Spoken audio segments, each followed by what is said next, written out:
Hi. Sorry, I've just come from talking to a friend of mine who had just knocked on my door, and we had a chat. It was something. This is a friend that we were with in high school, and she was my best friend, and I was so excited, really excited to have met her again. She's made my day. We've had a great memories looking back and just getting to catch up on life and what has been happening to us, and it's been great. And talking about friends, I would like to talk to us about our friends, the friends that we have, and what that means in our life, and at what point do we really count on these friends. And in that context, I want to introduce to you a friend of mine, and this friend of mine has been a friend for the longest time as I can remember, and he's been very close, very close to me, and I've had a great walk with him. He's been very supportive, and he's just turned my life around. When I met with him, when I was lost in this world, when I was just not knowing who I was, he came and turned my life around, and he's the person who's made me into who I am today. And so this friend of mine, I want to introduce you to and tell you a story about him, also being a friend to someone else. His name is Jesus Christ, and he is a great friend to so many people, and he can also be a friend to you if you allow him to be your friend. And so I want to talk to us about Jesus Christ and his friendship with a certain family that lived in Bethany. And this is a city that is mentioned in the book of John, chapter 11, from verse 1 to 45. And we read of a story of Jesus Christ and his friend Lazarus. Lazarus was a brother to Mary and Martha, and they had been friends with Jesus for the longest time. And so being friends, they always knew where Jesus was, and at this particular point, they knew that Jesus was doing a ministry in the next town. And so at this particular point, Lazarus gets sick, and the sisters send word to the disciples saying, please tell Jesus that his friend Lazarus is sick. And so Jesus was told that Lazarus was sick, and you know what he said? I know that this sickness will not lead to death, but it will be for the glory of God. That is the friend Jesus. He already knew, and he knew because he was God.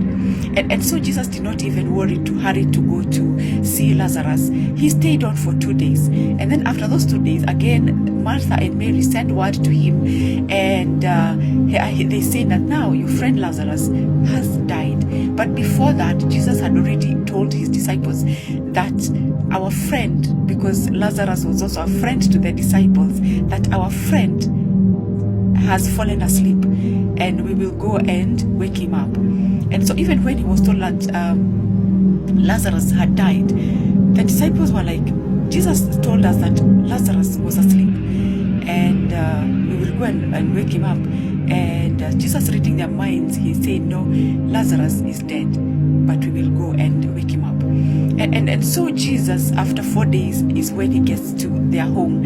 And just before he gets there, Martha comes with a crowd, and they were all weeping and very disturbed because of the loss of Lazarus. And Jesus looked at them, and he was very sorrowful, and he grieved with them. He actually cried. And so when I talk about a friend, this is the kind of friend that we would all desire to have. A friend that is present and very supportive, and also comes to grieve with us when we are in trouble. And Jesus, when you make him your friend, he might not come immediately when you call, but he has heard, and he already has a plan. We hear that Jesus knew that Lazarus was dead, and he already had a plan that he was going to wake him up. And so when we call upon Jesus with our friend, he already now comes out with a plan of how he's going to come and help us out. We may not know when. He may wait until things have gotten so bad, like when now he waited until Lazarus was actually dead. And so at this particular point, Jesus asks them, where is he? Where have you put him? And they show him where they had put him, in a tomb and in the grave. And so he asked them to roll the stone, and they were like, no, Jesus, we cannot run, we cannot push the stone, because he's been there for 4 days. He's already smelling, there's a bad stench there. But the friend Jesus is not worried about the stench. He's not worried about the smell. When he comes in our situations, he's not worried about how bad the situations are. He's not one to turn back because things have gotten crazy or bad and gone into the worst of all. He will stay on. He will come and sort it out. And so he just told them, remove the stone. And when he looked inside, he saw Lazarus lying there, tied in his grave clothes. And with a loud voice, he called him, Lazarus, wake up.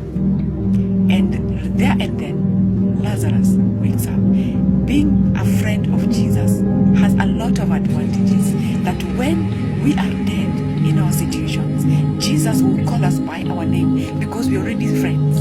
He knows us, just the same way he knew Lazarus. And when Lazarus heard Jesus, he immediately stood up. But then he could not walk because he was already tied in his grave clothes. And so Jesus asked the officials there to go and untie him, remove the grave clothes. When Jesus comes in our situations, he will ask that we remove that which is tying us, that which is binding us, that which is preventing us from moving forward. He will come and order that whatever is holding you back be removed. That is the friend Jesus. And so when Lazarus'